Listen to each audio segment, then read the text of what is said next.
Dengan kedatangan Kristus, Dia menjamin dia naik ke surga untuk menyediakan tempat. Dan setelah selesai aku akan datang kembali. Tujuannya apa? Supaya di tempat di mana aku berada, kamu berada itu selama-lamanya. Artinya supaya kembalikan kita ke Taman Eden. Orang yang sabar, orang yang mengalah, orang yang mengampuni adalah pemenang di hadapan Tuhan. Jadi artinya gini, kalau kita mau hidup dalam roh, bukan berarti kita harus memerangi kehidupan daging. Tapi kalau kita mau hidup dalam roh, kita fokus pada hidup dalam roh, otomatis daging menyingkir. Buka Alkitab kita sama-sama. Hari ini kita masih melanjutkan pembahasan kita tentang 33 karya dahsyat Roh Kudus dalam kehidupan orang percaya. Sama-sama bilang sama saya, Roh Kudus berkarya dahsyat dalam hidup saya. Amin. Dan hari ini kita masuk pada pembahasan yang ke-13. Dalam pembahasan ke-13 kita sedang membahas tentang mematikan perbuatan-perbuatan daging. Saya percaya rancangan Allah yang agung bukan supaya kita tinggal di dunia. Gini. Saya ulangi sekali lagi. Saya percaya rancangan agung Allah bukan supaya manusia tinggal di dunia. Karena waktu Tuhan menciptakan manusia pertama, Adam, Tuhan gak taruh dia di atas pohon jamblang. Waktu Tuhan menciptakan Adam, Tuhan taruh dia di mana? Taman Eden.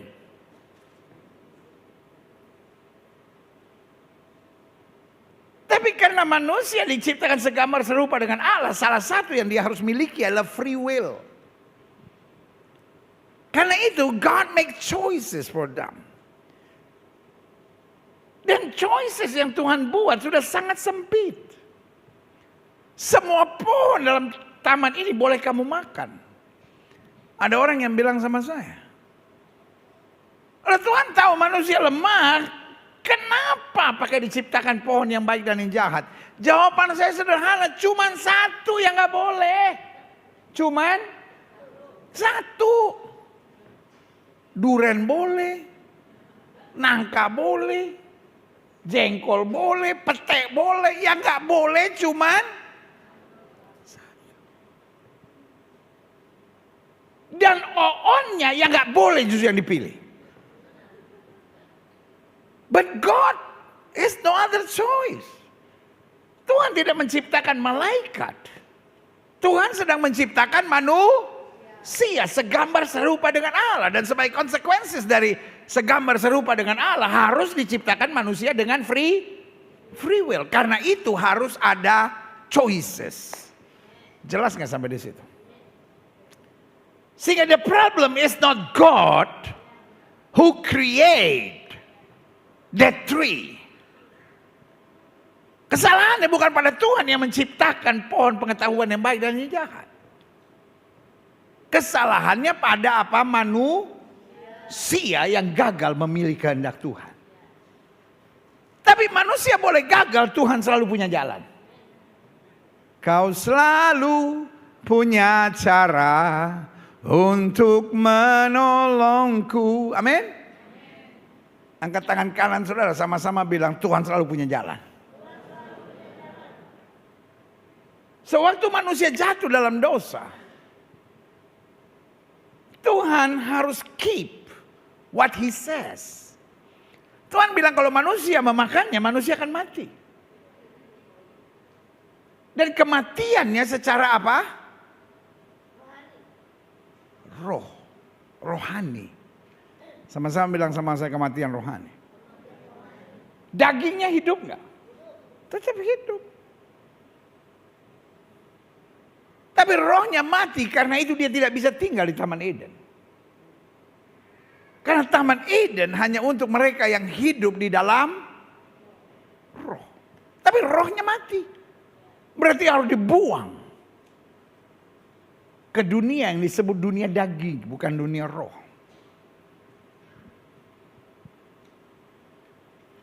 Tetapi bersamaan dengan manusia dibuang, ada janji untuk datangnya Mesias. Dalam Kejadian pasal 3 ayat 15. Keturunan perempuan ini akan menghancurkan kepala engkau ular. Dan keturunan ular akan menghancurkan akan menghancurkan tumit dari keturunan wanita. Kenapa keturunan wanita? Bukankah keturunan selalu buat orang Yahudi adalah keturunan laki-laki? Karena Yesus disebut anak Allah.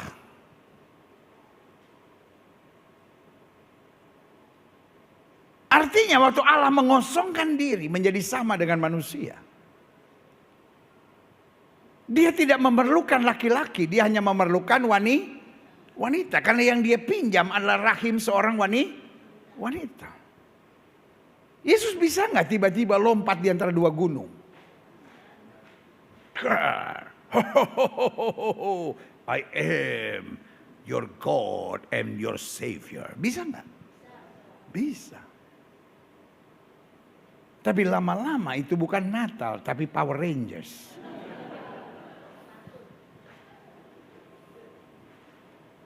Orang bukan menerima, orang ketakutan, aneh-aneh aja ini Kristen. Nah saudaraku yang kekasih dalam Tuhan. Maka Yesus disebut keturunan wanita akan menghancurkan kepala setan. Di mana? Di atas kayu salib. Maka setiap bulan kita merayakannya dengan menerima tubuh dan darah Kristus. Tapi setan menghancurkan tumitnya dengan apa? Dengan menyerangnya di atas kayu salib. Sehingga ada orang-orang yang mulai nanya sama saya. Dia bilang gini, kalau benar Yesus satu-satunya juru selamat, bagaimana dengan Musa, bagaimana dengan Abraham, bagaimana dengan Elia? Mereka nggak bisa diselamatkan karena Yesus belum lahir. Kalau saya tanya sama saya bagaimana? Simple, kan janjinya sudah ada. Jadi kalau saya tanya sama saya bagaimana Abraham, Musa, Elia, Elisa, Daud diselamatkan? Karena memandang ke depan. Imannya untuk sesuatu yang belum dia lihat. Tapi kita orang Kristen sekarang, kita lihat Yesus nggak? Kita lihat Yesus nggak? Kita nggak lihat Yesus. Tapi iman kita ke belakang tentang Yesus yang pernah mati buat kita. Mereka beriman untuk Yesus atau juru selamat yang akan mati buat mereka. Tapi kita beriman untuk juru selamat yang sudah mati buat kita. Makanya saya terlalu percaya di bawah kolong langit ini tidak ada nama lain yang oleh manusia selamat kecuali dalam nama Yesus. Yang setuju katakan amin.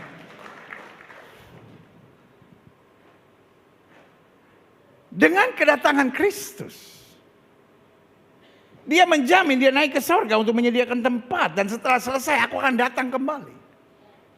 Tujuannya apa? Supaya di tempat di mana aku berada, kamu berada tuh selama-lamanya. Artinya supaya kembalikan kita ke Taman Eden.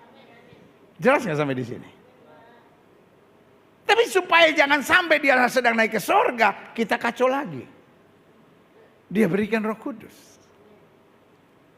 Sehingga target sementara kita di muka bumi, supaya manusia daging kita mati, supaya kita bisa bersama dia dalam kemuliaan. Yang setuju berikan tepuk tangan yang meriah buat Tuhan. Haleluya.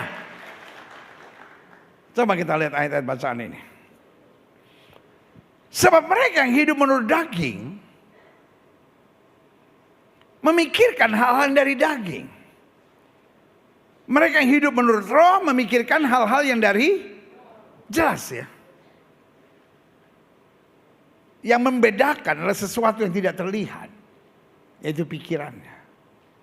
Yang menurut roh maupun yang menurut daging, keluarnya bisa sama-sama. Sama-sama di gereja, sama-sama pelayanan, sama-sama kayak kalung salib, sama-sama ketemu orang bilang haleluya.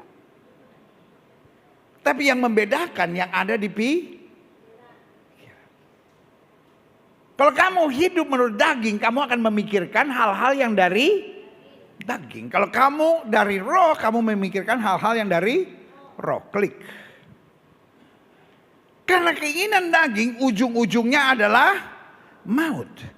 Tapi keinginan roh adalah ujung-ujungnya hidup dan damai sejahtera. Sebab keinginan daging adalah perseteruan terhadap Allah. Permusuhan terhadap Allah. Karena ia tidak mau takluk kepada hukum Allah. Hal itu memang apa? Impossible, nggak mungkin. Kalau kita masih daging, kita nggak mau tunduk pada aturan Allah. Kita ngelawan, daging kita ngelawan. Kita merasa ngalah itu nyebelin. Kita merasa ngampunin itu seperti kita diinjak-injak. Nggak bisa dong pendeta, masa saya mesti ngampunin, terus saya mau di sini injak-injak. Hei! Hanya orang hebat yang bisa mengampuni. Selalu saya bilang, kalau kita sabar, kita ngalah, kita ngampunin, kita pemenangnya. Orang yang sabar, orang yang mengalah, orang yang mengampuni adalah pemenang di hadapan Tuhan. Karena hanya orang yang hidup dalam roh dapat mengalahkan kedagingannya. Coba lihat. Karena keinginan daging adalah maut. Tapi keinginan roh adalah hidup dan damai sejahtera. Sebab keinginan daging adalah perseteruan terhadap Allah. Karena ia tidak takluk pada hukum Allah. Hal ini memang apa? Impossible. Gak mungkin. Kalau kita gak hidup dalam roh, kita mau ikut kehendak Allah. Berontak. Gelisah. Kita mau hidup dalam kekudusan, kita mau hidup dalam kejujuran, kita mau hidup dalam kebenaran. Roh kita, daging kita gak bisa terima gitu. Oh, itu orang gak apa-apa begitu. Masuk ayat 8. Mereka yang hidup dalam daging. Dikatakan apa? Tidak mungkin berkenan kepada Allah. Dia bisa ada di gereja. Dia bisa jadi pelayan Tuhan. Dia bisa bayar perpuluhan. Dia bisa aktif pelayanan tapi tidak mungkin berkenan kepada Allah. Sama-sama baca sama saya. Mereka yang hidup dalam daging tidak mungkin berkenan kepada Allah. Taruh tangan kanan saudara di dada, sama-sama bilang, saya tidak mau hidup dalam daging. Karena orang hidup dalam daging tidak mungkin berkenan kepada Allah. Saudara-saudara yang ada di rumah, ketik di live chat saudara, saya tidak mau hidup dalam daging. Ya, saya tidak mau hidup dalam daging. Klik. Ayat 9. Tapi kamu tidak hidup dalam daging. Sama-sama saya baca, saya tidak hidup dalam daging. Melainkan dalam roh.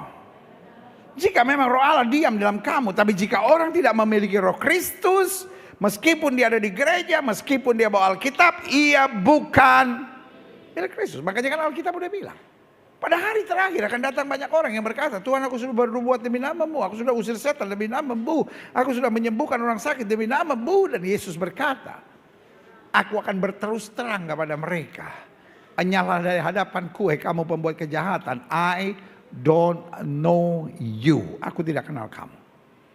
Karena ayat ini bilang, jika orang tidak memiliki roh Kristus, tidak dipimpin roh Kristus, ia bukan milik Kristus. Tapi jika Kristus ada di dalam kamu, haleluya, maka tubuh memang mati karena dosa. Tapi roh adalah kehidupan oleh karena kebenaran. Dan jika roh dia, roh Allah yang telah membangkitkan Yesus dari antara orang mati diam di dalam kamu, maka Allah yang telah membangkitkan Kristus Yesus dari antara orang mati akan menghidupkan juga tubuhmu yang fana itu, yang lemah itu, yang banyak kekurangan itu oleh rohnya yang diam di dalam kamu. Haleluya. Klik. Sekarang kita lompat ke Galatia pasal 5. Ayat 16 sampai 24. Maksudku ialah, hiduplah oleh roh, maka kamu tidak akan menuruti keinginan daging. Jadi hidup dalam roh bukan upaya untuk memerangi segala kehidupan daging. Jadi artinya gini, kalau kita mau hidup dalam roh, bukan berarti kita harus memerangi kehidupan daging. Tapi kalau kita mau hidup dalam roh, kita fokus pada hidup dalam roh, otomatis daging menyingkir. Jelas nggak? Bagaimana kita mengalahkan gelap di dalam sebuah ruangan?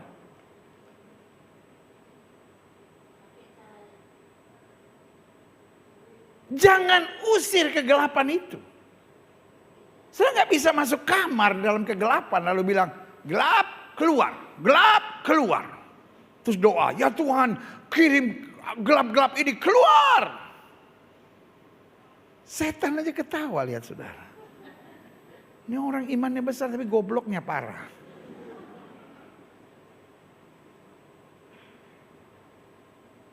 Ngerti gak maksud saya?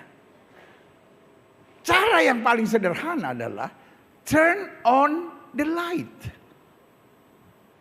Waktu saudara nyalakan lampu, otomatis kegelapan menyingkir.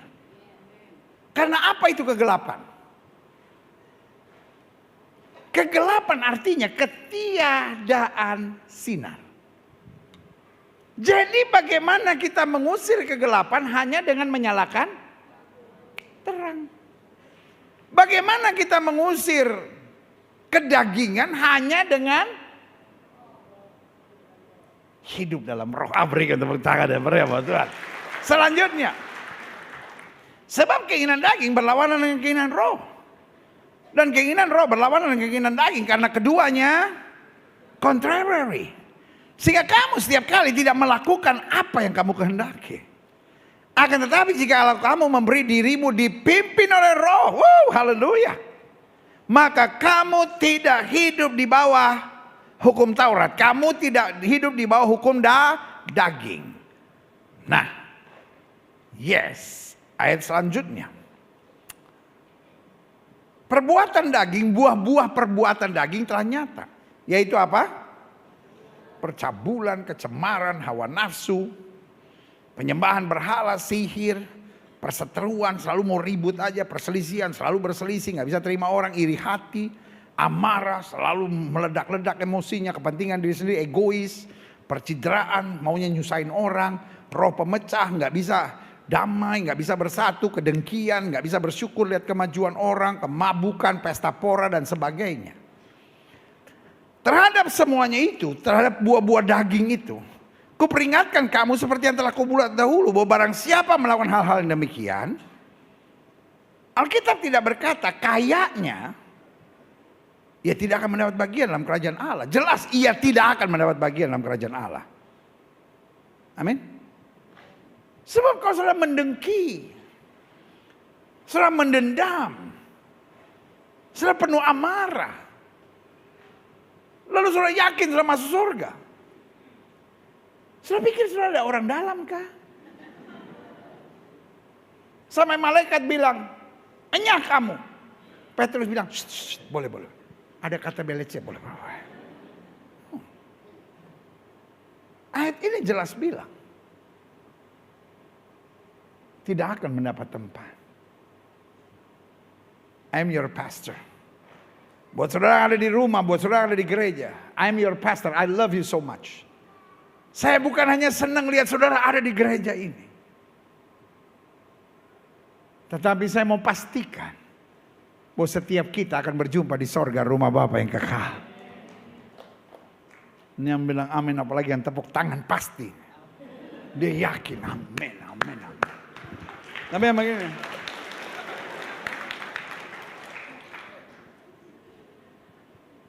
Masuk surga, masuk gereja aja nggak pasti pendeta. Saya ulangi sekali lagi, I'm your pastor. Buat setiap saudara yang ada di gereja, buat setiap ada yang di rumah, I love you so much. Saya bukan hanya senang melihat saudara ada di gereja, tapi saya berdoa, saya mau berjuang, saya mau pastikan, saya sampaikan firman Tuhan karena saya rindu melihat kita bersama berkumpul di sorga rumah Bapa yang kekal. Apa artinya kita masuk gereja kalau kita ketemu Yesus? Yesus bilang, kenyang dari hadapanku, kamu pembuat kejahatan. Siapa yang rindu kumpul di sorga? Bilang mas sebelah saudara, hidup benar. Jangan lu pikir lu angkat tangan pasti masuk surga. Tapi kalau kita bertahan sampai kesudahannya, itu yang akan beroleh selamatnya. Haleluya. Selanjutnya. Tetapi buah roh. Artinya buah-buah kalau kita hidup dalam roh. Karena Yesus bilang jelas dari buahnya lah seorang dikenal. Bukan dari omongannya. Bukan sekedar dari kegiatannya, tapi dari buahnya. Buahnya buah daging atau buah roh? Buah roh ialah kasih, sukacita, damai sejahtera, kesabaran, kemurahan, kebaikan, kesetiaan, kelemah lembutan, penguasaan diri. Tidak ada hukum yang menentang hal-hal itu. Artinya, kita tidak pernah rugi melakukan semuanya itu. Amin. Sama-sama bilang, saya tidak akan pernah rugi. Meskipun saya ngerti gak gampang. Gak gampang untuk hidup dalam kebenaran. Bu, seandainya suamimu gila, Bu. Punya cewek, minum mabuk. Gak benar hidupnya. Tapi ibu memilih untuk jadi istri yang tetap setia. Yang gak mau cerai, tapi tetap berdoa buat pemulihan dan terobosan Tuhan atas rumah tangga ibu. Pertanyaan saya, kira-kira ibu dapat support dan dukungan dari keluarga gak? Kira-kira ibu dapat support, dukungan dari teman gak? Sebagian besar gak akan support dan dukung saudara. Sebagian bilang, lu gila. Laki udah kayak gitu masih lu tongkrongin. Kalau menurut gue, lu disantet. Kalau menurut gue, lu bucin-bucin mati. Lu sebetulnya masih punya perasaan gak sih? Lu udah kayak nisan kuburan. Cuma berdiri tegak, gak mampu lagi berbuat apa-apa. Bahkan keluarga sendiri bisa bilang, lu kan masih muda. Masa lu mau tunggu nenek-nenek baru pisah? Mumpung lu masih muda, janda anak 1 sekarang lagi naik.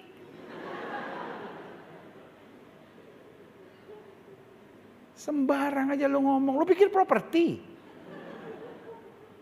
Janda anak 1 lagi naik di pasaran. Ampuni mereka sebab mereka tidak tahu yang mereka perbuat. Yang saya sedang mau ingatkan buat setiap saudara. Waktu kita coba melakukan yang benar gak gampang. Adik-adik muda yang mau hidup suci, yang gak mau diraba-raba oleh pasangan teman hidupnya. Akan diketawain, lu kalau mau hidup suci, terus perawan tua lu. Orang sekarang kalau mau hidup benar justru malah difitnah, dibully. Tetapi saya mau bilang, berjalan dalam kebenaran tidak pernah rugi. Sama-sama bilang sama saya, berjalan dalam kebenaran tidak pernah rugi. Karena selalu kita akan melihat kemuliaan Tuhan dinyatakan. Berikan tepuk tangan yang meriah buat Tuhan. Ayat 24 bilang, barang siapa menjadi milik Kristus Yesus, ia telah menyalibkan daging dengan segala hawa nafsu dan keinginannya. Haleluya, klik. Saya simpulkan begini, sadar atau tidak, hidup Kristen terbagi 2. 1, hidup Kristen daging, dan yang kedua hidup Kristen apa? Roh. Jadi bukan hidup Kristen kaya, diberkati, menderita. Kan kita ribut untuk hal-hal yang gak jelas seperti itu. Bukan hidup dibaptis Roh Kudus atau bahasa roh atau tidak bahasa roh. Kan ada banyak orang bikin selalu perdebatan yang gak penting. Tapi kalau kita baca dalam Alkitab, hidup Kristen cuma dibagi 2. Hidup dalam roh, hidup di dalam daging. Orang yang berbahasa roh, ada yang hidup dalam daging gak? Ada. Orang yang terlibat pelayanan, orang yang mengembalikan perpuluhan milik Allah, ada yang hidup dalam daging gak? Ada. Jadi yang saya mau ingatkan buat saudara, jangan belah kekristenan dalam pembelahan yang salah. Karena di end of the day, apapun denominasi saudara mau Katolik, saudara mau Protestan, saudara mau Pantekosta, saudara mau gereja Baptis, saudara mau Gemim, saudara mau Gemis, saudara mau gereja apa saja. Hidup Kristen terbagi 2. Hidup dalam roh atau hidup dalam daging. Ada kesamaannya. Klik. Sama-sama beragama, sama-sama ke gereja, sama-sama berusaha jadi orang baik, sama-sama berdoa, sama-sama menjalankan ibadah. Mungkin sama-sama pakai kalung salib. Sama-sama kalau ketemu orang, shalom, haleluya. Dan sama-sama memanggil nama Tuhan. Tapi Alkitab bilang tidak semua orang yang berseru Tuhan akan masuk dalam kerajaan sorga. Klik. Tapi ada perbedaannya. Perbedaan pertama saya catat. Hidup dalam daging memikirkan hal-hal daging. Dan hidup dalam roh memikirkan hal-hal dari roh. Jadi sama-sama bisa ada di gereja. Tapi yang satu kenapa dia ada di gereja? Karena dia cinta Tuhan. Sama-sama melayani, tapi yang satu kenapa dia melayani? Karena dia cinta Tuhan. Sama-sama mengembalikan perpuluhan milik Allah, tetapi yang satu dia berpikir, karena Tuhan terlalu baik bagi dia. Tapi ada orang yang pikirannya, oh saya ke gereja supaya semua orang lihat saya orang baik. Saya ke gereja supaya saya diberkati. Sudah tidak diberkati karena ke gereja. Tapi sudah diberkati karena taat dan setia. Amin. Sudah tidak diberkati hanya karena bayar perpuluhan. Karena ada orang yang bayar perpuluhan tapi sebetulnya hitung-hitungan. Saya ini kan gajinya 10 juta. Kalau saya bayar perpuluhan kan berarti saya kembalikan 1 juta. Kebetulan saya ada utang 100 juta. Nah Tuhan kan kembalikan 100 kali lipat. Nah jadi kebayar. Kalau saya nggak bayar perpuluhan nanti nggak kebayar 100 juta. Itu bukan perpuluhan. Itu bandar togel. Itu main buntut terus saudara. Hidup Kristen nggak kayak gitu. Hidup Kristen, kenapa saya melakukan firman? Kenapa saya mengalah? Kenapa saya setia? Kenapa saya sabar? Kenapa saya baca Alkitab tiap hari? Kenapa saya mulai setiap pagi saya dengan doa dan penyembahan kepada Allah? Karena Tuhan terlalu baik buat saya. Saya hanya mau berkenan kepadanya senantiasa. Yang setuju katakan amin. Tetapi memikirkan berarti tidak kelihatan. Yang kedua, apa perbedaannya? Hidup dalam daging fokusnya pada suara orang banyak, pada kebahagiaan, kesenangan diri, serta keuntungan daging. Tapi hidup dalam roh fokusnya adalah apa? Firman Tuhan. Fokusnya pada apa? Kebenaran. Fokusnya pada apa? Segala sesuatu yang memuliakan Kristus serta menjadi berkat bagi banyak orang. Karena Alkitab sudah bilang kalau kita tidak milih ke kiri maupun milih kanan, hidup kita diberkati. Sama-sama bilang sama saya, fokus saya harus firman Tuhan. Sama-sama bilang sama saya, fokus saya harus kebenaran.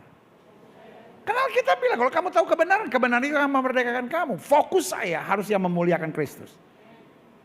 Dan fokus kita harus yang menjadi berkat. Supaya lewat hidup kita kemuliaan Tuhan dinyatakan. Berikan tepuk tangan. Yang ketiga, perbedaannya hidup dalam daging mencari apa? Kepuasan diri. Hidup dalam roh mengarahkan pada tuntunan roh dan ini yang paling penting, kemajuan iman. Iya dong. Orang yang hidup dalam daging hanya memikirkan kepuasan diri. Dan di dalam kepuasan ada hukum yang bernama kemerosotan. Dalam kepuasan ada hukum yang bernama apa? Kemerosotan. Orang pertama kali merokok 1 batang sehari itu puas banget. Tapi setelah setahun mungkin dia butuh apa itu? 1 bungkus. Betul nggak? Setelah 5 tahun mungkin dia butuh 1 selop. Baru puas. Orang-orang yang pakai narkoba. Mungkin pertamanya obat tidur biasa udah puas. Tapi lama-lama lebih dalam lagi. Sampai pakai narkotik tingkat tinggi. Karena ada hukum yang bernama kemerosotan. Orang yang suka ganggu laki orang. Awalnya sih cuma setting-settingan. Atau lebih jelas siapa yang pernah ganggu laki orang? Coba di sini maju ke sana bersaksi. Bikin penjelasan supaya kita jelas. Karena dalam hukum kepuasan ada yang bernama hukum apa? Kemerosotan. Sehingga kita dipermainkan oleh setan untuk selalu mencari yang lebih parah lagi. Tapi anak Tuhan yang dicari bukan kepuasan. Anak Tuhan yang dicari pertumbuhan iman. Karena waktu iman kita bertumbuh, kita mampu menghadapi segala perkara. Yang setuju katakan amin. Selanjutnya, perbedaannya adalah hidup dalam daging berakhir pada kebinasaan. Hidup dalam roh berakhir dengan apa? Kemuliaan dalam kerajaan Allah. The end of the day, life is not about how you started. But life is about how you end it. Hidup ini bukan bagaimana kita memulai. Kita boleh memulai dengan berat, tapi kita harus mengakhiri sebagai pemenang dalam kemuliaannya. Berikan tepuk tangan yang meriah buat Tuhan. Selanjutnya, ada 4 kebenaran tentang mematikan perbuatan daging. Yang pertama, mematikan perbuatan daging tidak berlangsung semalam. Artinya harus ada proses. Setuju? Jadi gak bisa kita bilang, aduh pendeta doain saya supaya saya hidup dalam roh. Gak bisa kita bilang, oh sekarang saya dibaptis oleh Roh Kudus, besok semuanya pasti beres dalam hidup saya. No, ada proses. Kuncinya kita sabar. Jadi setelah menghadapi apapun, manage your heart, manage your mind, manage your faith. Tuhan terima kasih. Ini prosesnya. Aku makin hari pasti makin kuat. Aku makin hari makin tangguh. Aku makin hari makin dewasa. Aku makin hari makin disempurnakan dalam kemuliaannya. Amin. Yang kedua, kebenaran tentang mematikan perbuatan daging tidak berlangsung secara otomatis. Harus ada perjuangan dari pihak kitanya. Jangan kita pikir, oh udah pokoknya saya gak usah buat apa-apa. No, kita harus berjuang. Dan modalnya adalah tangguh. Amin. Sama-sama bilang saya harus berjuang. Kita berjuang bukan untuk mematikan daging. Tapi kita berjuang untuk menguatkan apa? Roh kita senantiasa. Karena roh memang penurut tapi daging lemah. Yang ketiga, kebenaran tentang mematikan perbuatan daging tidak berlangsung secara mudah. Tapi harus mau terus-menerus menambah pengetahuan. Memang gak mudah. Tapi kuncinya kesetiaan. Kita harus mau terus belajar. Sama-sama bilang sama saya, terus belajar. Ketika kita dikhianati, belajar. Ketika kita disakiti, jangan berontak, jangan marah, belajar. What is your message, oh God? Apa sih pesan Tuhan di balik ini semua? Kok saya ditipu orang? Kok saya dikhianati? Kok saya disakiti? Doa Musa berkata, ajarlah kami menghitung hari-hari kami sedemikian. Hingga kami beroleh hati yang bijaksana. Yang terakhir, saya undang pemain musik maju ke depan. 4 kebenaran tentang mematikan perbuatan daging.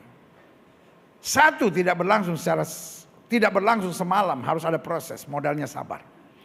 Tidak berlangsung secara otomatis, harus ada perjuangan, modalnya tangguh. Tidak berlangsung secara mudah, kita harus terus mau menambah pengetahuan, modalnya adalah setia. 4, tidak berlangsung secara aman. Harus ada kehati-hatian. Modalnya adalah kewaspadaan. Paulus sampai bilang, jangan kamu mulai dengan roh dan kamu mengakhiri dengan daging. Sekali lagi saya bilang, hidup ini bukan soal awalnya tapi akhirnya. Hari Kamis kemarin saya lagi nonton pertandingan basket. Pendeta sekali-sekali bolehlah lihat kehidupan sedikit. Daripada lihat muka saudara terus kan bosen juga kan. Ini pendeta ini nih nyebelin gua nih. Lo bukan, masa pendeta nggak boleh nonton sedikit. Jadi saya nonton basket di Indonesia Arena di Senayan. Yang main Indonesia lawan Uni Emirat Arab. Waktu kejuaraan dunia kemarin Indonesia kalah. Jadi sekarang pertandingan persahabatan. Indonesia main bagus. Babak pertama kalah. Kalah berapa? 3 bola atau berapa bola? 2,5 atau 3 atau sekitar segitulah. Kalau saudara ngerti basket, saudara tahu permainan basket 4 babak. Bukan best of 4 tapi memang 4 babak. Babak pertama Indonesia kalah 3 bola. Babak kedua kalah lagi. Puji Tuhan di babak ketiga kalah lagi.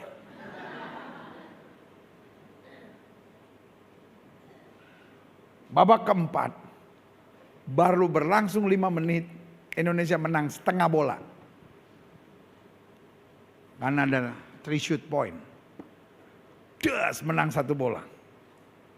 Itu pelatih Uni Emirat Arab dari santai jalan-jalan, wah lari sana lari sini marah-marah. Untung nggak deket saya baptis juga kalau nggak. Saya pokoknya orang kalau nyebelin saya baptis aja. Ada yang saya baptis langsung, ada yang saya baptis agak lama sedikit.